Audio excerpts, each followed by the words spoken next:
Salut tout le monde, j'espère que vous allez bien et que ma vidéo vous trouve dans un moment où vous pouvez prendre un petit moment pour faire une pause dans votre journée et pour y mettre un petit peu de douceur. Alors, le but de ma vidéo aujourd'hui, c'est de vous définir, en fait, vous donner ma définition, vraiment la mienne, de ce que c'est que la liberté intérieure pour vous donner un petit peu le ton des sujets qu'on va aborder sur ma nouvelle chaîne YouTube. Alors, la liberté intérieure, qu'est-ce que c'est?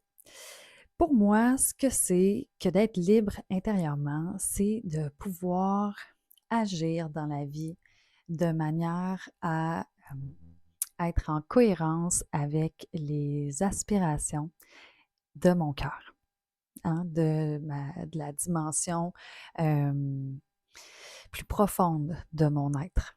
On pourrait dire aussi mon âme. J'aime bien utiliser le mot cœur parce que pour moi, je trouve qu'il y a vraiment une distinction à faire entre ma tête et mon cœur, hein, ma tête qui pense et mon cœur qui ressent. Puis je trouve que le cœur, c'est vraiment une boussole incroyable pour nous aider à mieux nous comprendre, nous connaître et agir de manière à être respectueux de, de qui on est réellement, hein, et des aspirations là, de notre être. Donc, pour moi, c'est ça. Être libre intérieurement, c'est ultimement, c'est d'arriver à profondément se respecter dans nos choix au quotidien, tout simplement. Agir de manière cohérente, de manière à ne pas me trahir. Je vous dirais que pour moi, rapidement, c'est comme ça que je définirais ça.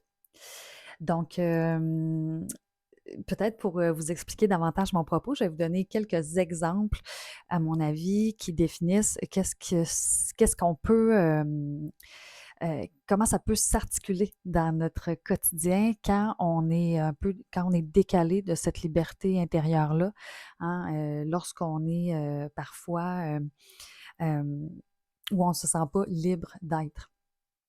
Alors, bon, c'est sûr qu'il y a probablement des millions de façons de l'expliquer, mais je vais vous donner quelques exemples de ce qui me vient en tête aujourd'hui.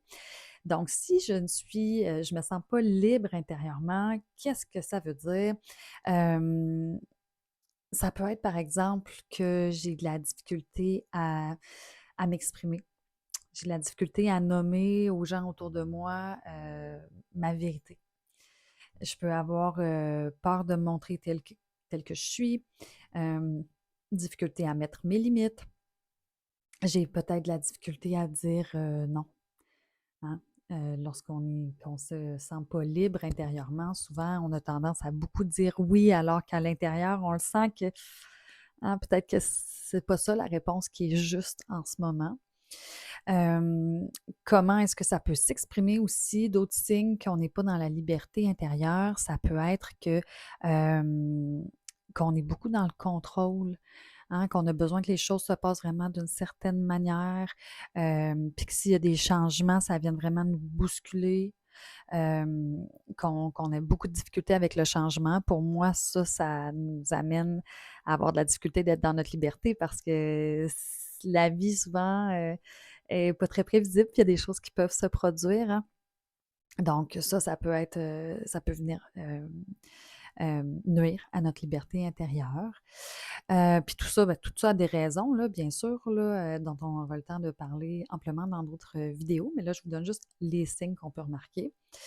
Ça peut être aussi de beaucoup me comparer aux autres, hein, de parfois même avoir de la jalousie envers d'autres personnes, d'avoir de me dire aussi beaucoup de me projeter puis de me dire ah ben pour être heureux il va falloir que j'ai accompli telle chose que j'ai acquis telle chose là je vais pouvoir être heureux, hein, de comme essayer de courir après le bonheur puis d'avoir l'impression aussi que finalement quand on arrive à cette étape-là qu'on avait tant anticipé ben on n'est pas vraiment plus heureux. Hein, il y aurait ça aussi. Le fait de toujours vivre de manière anticipée dans le futur, hein, avoir hâte que telle chose se produise, ou au contraire, anticiper de manière négative, hein, vivre dans le futur, là, tu sais, puis se dire, se faire des scénarios. Ah non, si je vais à tel endroit, il va se passer telle chose, etc. Donc, vivre beaucoup dans l'anxiété. Hein, pour moi, ça freine beaucoup aussi notre liberté intérieure. C'est difficile d'être libre quand on a toutes ces barrières-là qui sont imaginaires, mais qui paraissent très réelles dans notre corps, là. Ça peut aussi d'être de vivre dans le passé à l'inverse. Donc, d'être en train de ressasser les vieilles histoires, de ruminer par rapport à quelque chose qui s'est passé dans ma vie. Exemple, quelque chose que quelqu'un m'a fait, et en vouloir à quelqu'un, être dans le ressentiment par rapport à cette personne-là, puis toujours repenser aux mêmes choses, être beaucoup dans les ruminations, tout ça, de ne pas arriver à pardonner ou de lâcher prise ou de ne pas vouloir parce qu'on est accroché à ces histoires-là. Ça aussi, pour moi, ça nous empêche vraiment d'être libre au quotidien parce qu'on est vraiment là, complètement possédé par notre mental. Ça va être un élément qu'on va vraiment discuter dans d'autres vidéos. Assurément que je vais revenir avec ces sujets-là qui sont pour moi vraiment centraux. Donc voilà, fait que de vivre vraiment dans le futur ou dans le passé, 2 éléments qui peuvent, beaucoup venir nous nuire à notre liberté intérieure parce que pour moi, pour arriver à exprimer cette liberté-là, ben ça se fait uniquement dans le présent, puis dans la présence, hein, dans le moment présent.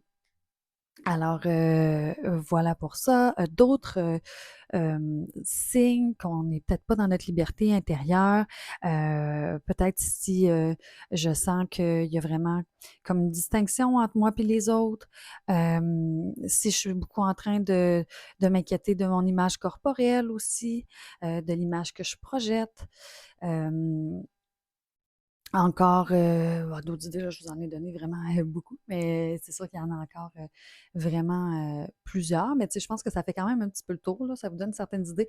En gros, pour résumer, j'aurais envie de vous dire que c'est de beaucoup vivre dans nos peurs. Hein. Tout ce que je viens de vous nommer, ça vient souvent toucher les racines de la peur d'une manière ou d'une autre.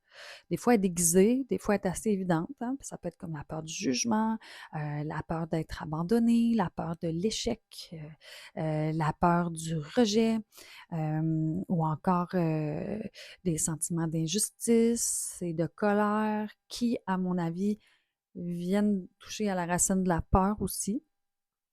Donc, voilà, ce sont tous des exemples dont on aura aussi la chance de reparler. Mais si c'est des choses qui résonnent en vous, c'est une de ces choses où plusieurs ont résonné en vous, c'est sûr qu'il y a des choses il y a des choses à faire, hein, c'est ça la bonne nouvelle. Je sais que des fois, on peut se sentir vraiment pris. Puis toutes ces choses-là font que souvent, au quotidien, on peut être vraiment malheureux.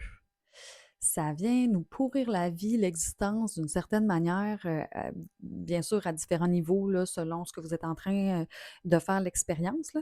Mais il y a des situations vraiment, où ça peut nous amener à bout, où on a l'impression complètement d'être pris, d'être prisonnier, d'être prisonnière de notre vie, de sentir qu'on voudrait pouvoir, faire les choses différemment, bouger, mais de s'en sentir incapable. Fait que ça demande vraiment un grand travail de faire face à tout ça, puis de prendre conscience des mécanismes qu'on a, puis des scénarios qu'on a dans notre tête. Ça fait partie du travail que j'ai envie de faire avec vous, en fait, et de vous apporter comme réflexion. Fait que, tu sais, en résumé, j'ai envie de vous dire, là, pour moi, être libre intérieurement, c'est ne plus laisser ces peurs-là et notre souffrance prendre le contrôle de notre vie. C'est comme ça que je vous le dirais en d'autres mots. Parce que moi, j'ai eu l'impression longtemps dans ma vie que c'est pas moi qui avais les commandes. Hem, il y a des moments où je pensais que je les avais, puis j'ai réalisé que je les avais pas vraiment. Il y a aussi beaucoup d'histoires qu'on se raconte. Hem, mais voilà.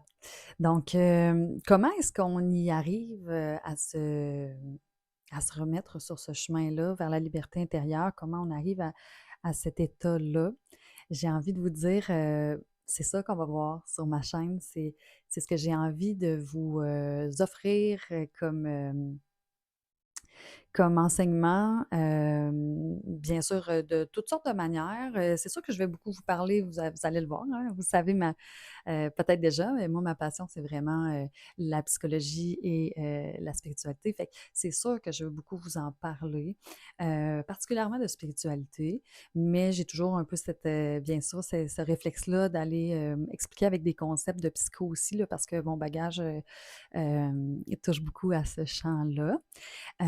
Mais voilà, fait que je vais vous apporter beaucoup d'exemples, des exercices aussi pour vous aider à reconnecter à cette liberté intérieure-là.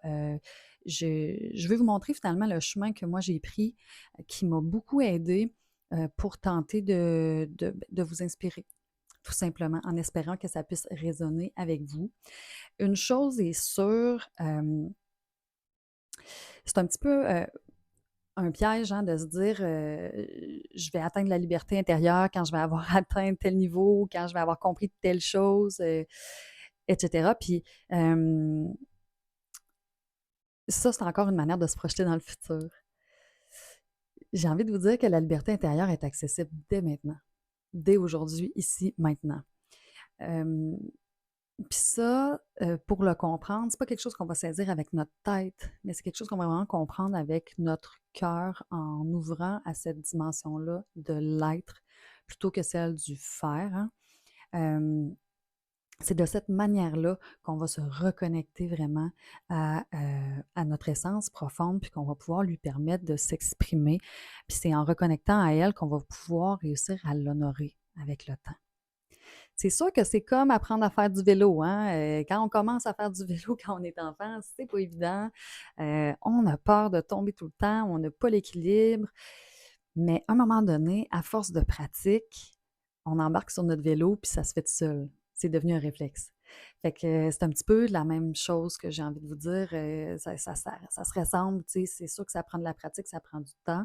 Puis pour en arriver là aussi, il faut oser se regarder, hein. Il faut oser se regarder en face, ce qui est pas facile. Ça aussi, ça réveille beaucoup de peur. Ça peut faire mal.